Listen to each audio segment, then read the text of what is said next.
खुशहाल सिंध जे माण्हुनि खे महांगाई पंहिंजे घेरे में आणे छॾियो आहे। खुशहाल सिंध में गुरबत एतिरो त घर करे वई आहे जो हर आए ॾींहुं किथां न किथां ख़ुदकशी जी ख़बर ज़रूरु अचे थी। उहा खुशहाल सिंध जेका कुदरती वसीलनि सां मालामाल बि आहे त ज़राअत जे हवाले सां बि खुशहाल रही आहे, पर उन खुशहाल सिंध जा नौजवान बेरोज़गारी खां तंग अची ख़ुदकशियूं करण ते मजबूर आहिनि। ख़ुदकशियुनि सबबु केतिरा ई घर उजड़ी विया आहिनि ऐं उजड़ी रहिया आहिनि। ख़ुदकशियूं कंदड़नि जूं माइरूं हर वक़्तु रत जा घोड़ा ॻाड़ींदियूं रहनि थियूं, कॾहिं बेरोज़गारी, कॾहिं गुरबत, त वरी कॾहिं घरू मसइलनि सबबु ख़ुदकशियूं कयूं वञनि थियूं। हिकु सर्वे मूजिबि अंदाज़ो लॻायो वियो आहे त ख़ुदकशियुनि जो कारण गुरबत ऐं महांगाई आहे, जंहिं करे सिंध में ॾींहों ॾींहुं ख़ुदकशियुनि में इज़ाफ़ो थी रहियो आहे।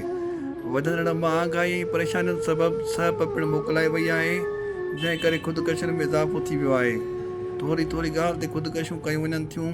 थींदड़ ख़ुदकशियुनि बैदि ख़ानदाननि जा ख़ानदान उजड़ी वञनि था। ख़ुदकशियूं कंदड़नि जो औलाद पिणु रुली वञे थो। कंडियारो भरिसां हिकु जीउ जोड़ींदड़ वाक़ियो पेश आयो आहे। ॻोठ जियो ख़ान गांगरो जे रवासी नौजवान शाहिद गांगरो पारां हिकु ॾींहुं रोहिड़ी किनाल में मुबैना गुरबत खां तंग अची ख़ुदकशी जी कोशिशि कई वई। उते मौजूदु माण्हुनि खेसि उन वक़्तु बचाए वरितो। उन वक़्तु नौजवान जी हिकु वीडियो सोशल मीडिया ते वायरल थी, जंहिंमें हू चई रहियो हो त वटसि इलाज जा पैसा न आहिनि, खाइण पीअण लाइ कुझु बि न आहे। वरी हिकु राति गुज़रण बावजूदि नौजवान सुबुह जे वक़्तु हिकु भेरो ॿीहर रोहिड़ी किनाल में मुबैना टपो ॾेई ख़ुदकशी करे छॾी। 36 कलाकनि गुज़रण बावजूदि संदसि लाश न मिली सघियो आहे। नौजवान जी ख़ुदकशी बैदि संदसि वारस दर्द जो दास्तान बणियल आहिनि ऐं संदनि ख़ुशियूं हमेशह लाइ मोकिलाइबियूं आहिनि। ॿिए पासे साञा बंदनि जो चवणु आहे त गुरबत ख़राबु शइ आहे जेका माण्हूअ खे ख़ुदकशियूं करण ते मजबूर करे थी।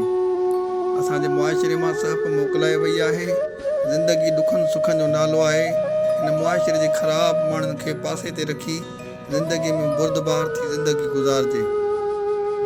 महांगाई सबबु अक्सर माण्हू व्याज जी बबा में फासी पवनि था।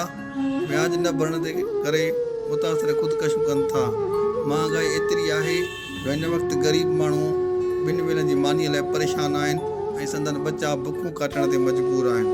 हुकुमराननि खे घुरिजे त हिन खुशहाल सिंध जे माण्हुनि खे मुतबादिल रोज़गार ॾेई सिंध जे माण्हुनि जूं परेशानियूं ख़तमु कयूं वञनि, जीअं सिंध में ख़ुदकशियुनि जो सिलसिलो घटिजी सघे।